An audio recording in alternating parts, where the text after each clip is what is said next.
Theory crafting and list building are fun and all, but there's no substitute for tabletop experience. But who has the time? I'm Moss, and in this video, I will be reviewing a Battleshock Wargaming Age of Sigmar match between Ironjawz and Kruleboyz. Of course, I'm also trying to learn more about the game, so I welcome discussion and disagreement in the comments. First, I would like to check out the two army lists. Second, I will highlight some important moments in the battle. And finally, I will give my overall thoughts on the game. If you would like to check out the full battle report from Battleshock Wargaming and their other amazing Age of Sigmar content, I will put a link in the description below. Let's get started. First up, the Ironjawz List. All right, the Ironjawz are back on the table. I am going to be Bloodtooth sub-faction, so my Gore-gruntaz are battle line, and they're going to get to pile in, make a normal move or a charge at the end of the combat phase. I'll be using Mighty Destroyers to move in the hero phase and get stuck in early to do some smashing and bashing.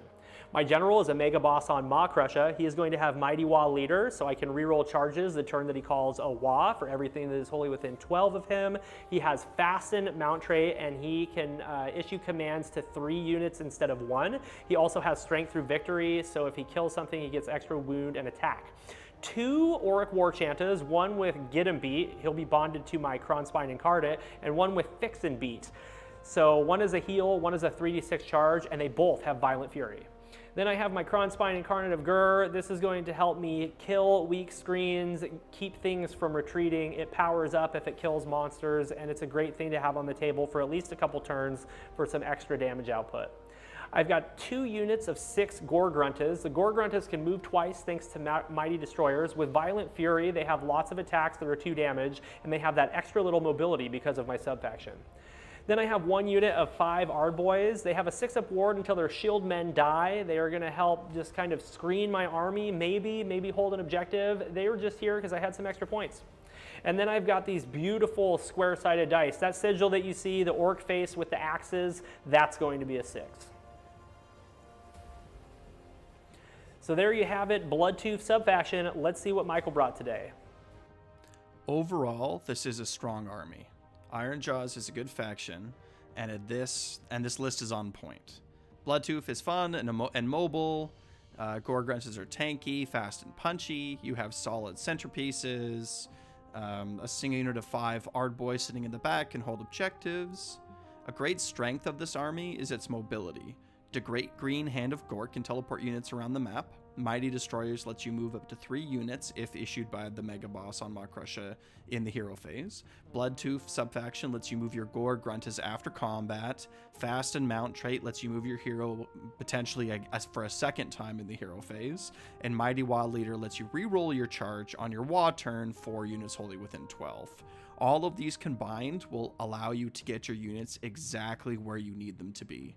Moreover, a lot of these movement options do not trigger redeploys, specifically those that happen in the hero phase. I'm a big fan of this list, even though I personally hate the Kronspine. I feel like in the right hands, this list can win against whatever's being put. In fact, this list might run over players who just aren't prepared for such an intense alpha strike.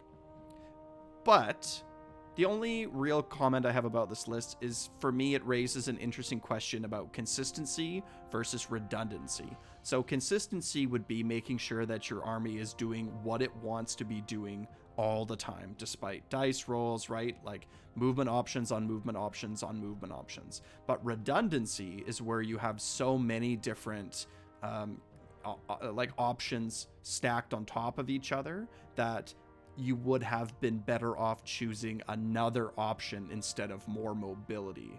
For example, this list could have taken the trait Meanin instead of Fasten.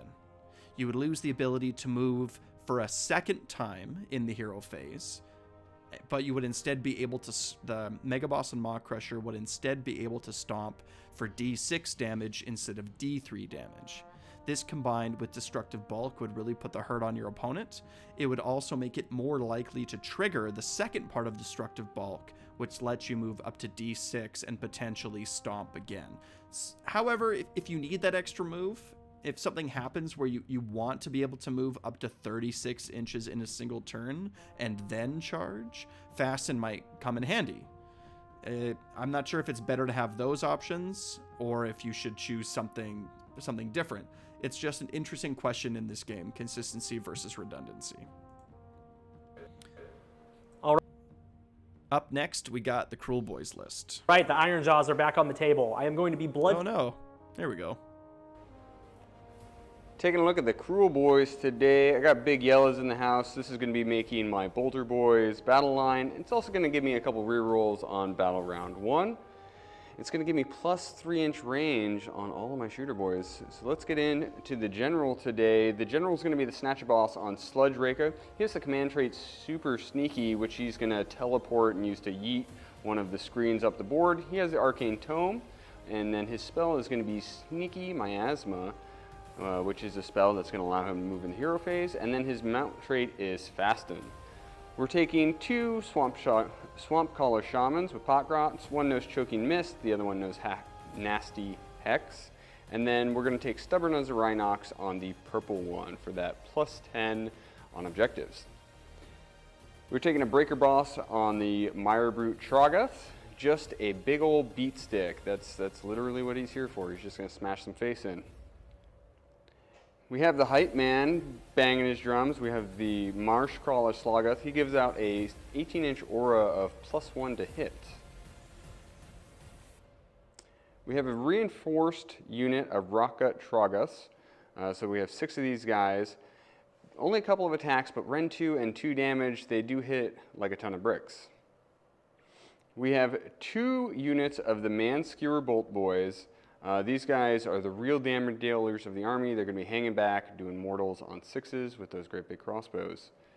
2 units of Gutrippaz. I'm excited to try these guys. They've come down in points a little bit, and without bounty hunters, they're going to be just that much more durable. And the real stars of the army, we have the Hobgrot Slittas. We are going to yeet these guys up so fast to try and steal an objective turn 1. These are the dice we're going to be rolling. These have a much nicer orc on the face, and that is also going to be a 6. That's the Kruleboyz. Let's take a look.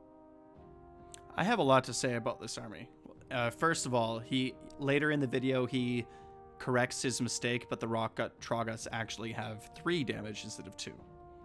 I believe that Grin and Blades are a better overall choice for this faction, but Big Yellers are better in this particular matchup. This illustrates the point that local meta is more important than what is, quote, the best in this game. Essentially, the invisibility outside of 12 inches for Grin and Blades doesn't come into play here. Therefore, it's better to have Bolt Boys as battle line and extend their range by 3 inches. Check out my upcoming video on how to win with Grin and Blades for more thoughts on this subject. However, I do not believe that Big Yellers is being used to its full potential here. One of the big benefits of Big Yellers is having Bolt Boys as battle line, and therefore not having to run any Gutrippaz. Hobgrots are such a better screen than Gutrippaz that I would never run Gutrippaz over Hobgrots if given the choice. The inclusion of Gutrippaz in this army is even worse with the inclusion of Rockgut Troggoths. Rockguts have 2-3 units. Rockguts plus 2 or 3 units of Hobgrots would be more than enough to buy time against any kind of army. The inclusion of Rockgut Troggoths is very interesting in this list. I hadn't really considered them as allies before I saw this video, but now that I have, I'm super interested. On the other hand, they can't be picked for a Kruleboy Wagh, which in my opinion is a key point in the strategy of this army. It's really too bad because their attack profiles are actually pretty decent, so being able to, get 6 of them to attack would be awesome. Moving on, Arcane Tome on Snatcher Boss seems alright. This really goes to show how few options we really have for artifacts of power in this army. Arcane Tome, it doesn't feel great here, but Mystic Shield does help with low saves, and Sneaky Miasma can help move important monsters around the board, specifically himself. Marshcrawler Sloggoth is probably at his best in this army. It gives the unit of Rockgut Troggoths +1 to hit, and that seems fairly strong. However, I do not think he justifies his points, even at his best. Don't forget, it's only 70 more points to upgrade a Marshcrawler into a Kiloboss on Vulture, and it's 20 fewer points to take a Kiloboss on Gnashtooth. It just, even at his best, it doesn't feel very good. The choices made by the Swamp Caller Shamans seem particularly weak in my opinion. giving a backline caster stubborn as a Rhinox the ability to count as 10 more models on objectives would rarely be relevant.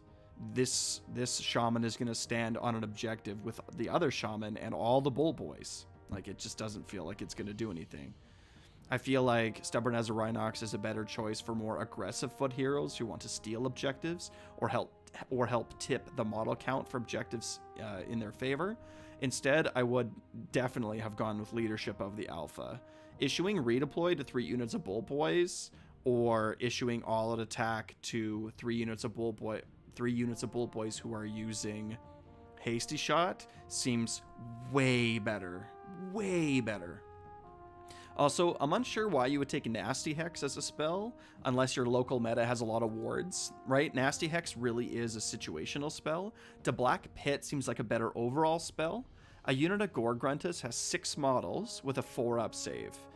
This will do an average of about 3 mortal wounds with this spell. Seems better than removing a ward save that nobody has, but, you know. Overall, I feel like this list is lacking cohesion. I'm unsure if there was a solid strategy going into this game. Unfortunately, given that Kruleboyz are performing at the very bottom of the meta, you really need to think through how you're going to win with this army before the models even hit the table. So those are the 2 lists.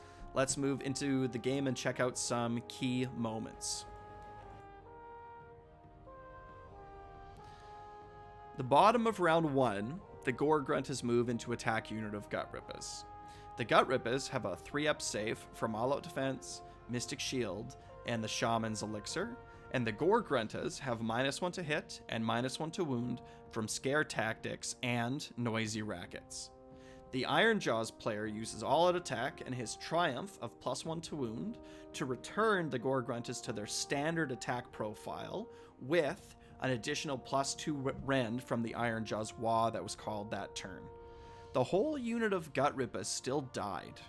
The Gore-gruntaz didn't spike in their damage. Gutrippaz suck. So, even if the Gore-gruntaz didn't have a Wagh that turn, the Gutrippaz would be on a 4-up save, ignoring 2 rend. So they'd be on a 4-up save, looking at least 21 attacks, but realistically more like 35 attacks. This, of course, is after the Gore-gruntaz use their charge ability, dealing a couple of mortal wounds, maybe removing a model. You're gonna be losing half your models from this Gutrippaz unit. This combined with poor bravery, doesn't look great for Gutrippaz, even in the best possible scenario. If you're gonna lose a unit, you might as well run Hobgrots for half the points.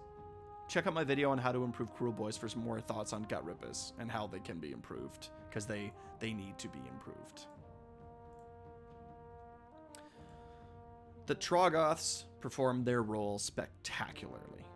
The Kronspine went charging to the Troggoths, which the Ironjawz player admits was a mistake, but the Troggoths were able to absorb the attacks from the Kronspine without losing a model and slap back with some good damage. This illustrates how much better Kruleboyz would be if they had a battle line option that could hold back enemy units. Gutrippaz with a +3 save melts, and non-Bad Moon Troggoths hold their ground. I'm still debating if having 2 units of 3 Rockguts is better than a reinforced unit. Let me know what you think in the comments below. The advantages of having 2 units of 3 is that each unit gets to benefit from their heal. They both get to regenerate, which is nice. If they're also in 2 units of 3, it helps you with mobility. It helps you can position them differently, or all 6 could make base-to-base contact with enemy models. But the advantage of them being all together, command points being spent with like all out attack, all out defense, and so on, are more efficiently spent. But I don't know. You tell me what you think. Turn 2, Kruleboyz Wagh. At the top of the second round, the Kruleboyz activated their Wagh. However, there were only 2 units that could be activated. You can see in the video, the Sludge Raker Beast has gone over in this direction to try to take this objective here, which I think is potentially a key mistake. Oh, what happened to my video? Which I think is potentially a key mistake. And it's sort of hard to see, but the Breakaboss is sitting back here with the Troggoths. With the SO. Okay, so the only units that could be meaningfully activated in this list would be the Sludge Raker, the Break-a-Boss, and the Marsh Crawler. However, because of the positioning of the army, only the Break-a-Boss was in range. If you've seen my videos on how to win with Kruleboyz, you know that I believe that the Kruleboyz Wagh to be the most important strategy for winning with this army. Therefore, by my way of thinking, there have been some critical mistakes leading up to this point. There's only 4 objectives on this map. When I'm playing games like this, I recommend, or I usually only try to take 2 objectives, because I can't spread my army out that much. I have to keep everything together because I rely on auras and positioning. It's very important. And screens. So if you can take and hold 2 objectives, complete some battle tactics early, and trade efficiently against the Ironjawz player, including taking advantage of your Wagh turn, you might be able to retake the map after some models have been cleared away and win. But the way that this army is positioned right now, it looks way too spread out to benefit from the Wagh or from the Sludge Raker Venom's aura. Positioning, auras, redeploy, and other tricks are key to winning in this army. Game over. The game ended in turn 3 once the Ironjawz got into the backline of the Kruleboyz. The Troggoths killed the Kronspine, the Snatcher Boss killed a unit of Gore-gruntaz, but the mobility of the army was too much. Moreover, nothing was able to deal any significant damage to the Maw Crusher, which ravaged the Kruleboyz army, including standing toe-to-toe with the Sludge Raker and just punching it to death. This game illustrates many of my thoughts about the Kruleboyz army and contrasts them nicely against the Ironjawz army. The Ironjawz army just moved forward and attacked. Their Wagh has no positioning requirements, their units are tanky, mobile, and hard-hitting, their faction abilities synergize nicely with the army, and their battle line options are strong. They take Gore-gruntaz as battle line. So good. The Kruleboyz, by contrast, have a lot of positioning requirements to take advantage of their rules. They need allies to bolster their terrible battle line options. So, I mean, what's there really to say, right? Like, I really, again, feel like this match really shows where the weaknesses of the Kruleboyz are. Everything needs to go your way if you're going to win with this army. But that's it for this video. As I said at the start, my goals for making videos like this is to improve my own understanding of Age of Sigmar and the Orc War Clans. So if there's something that I missed, or if you have a difference of opinion, please let me know in the comments below. Like, subscribe, Wagh.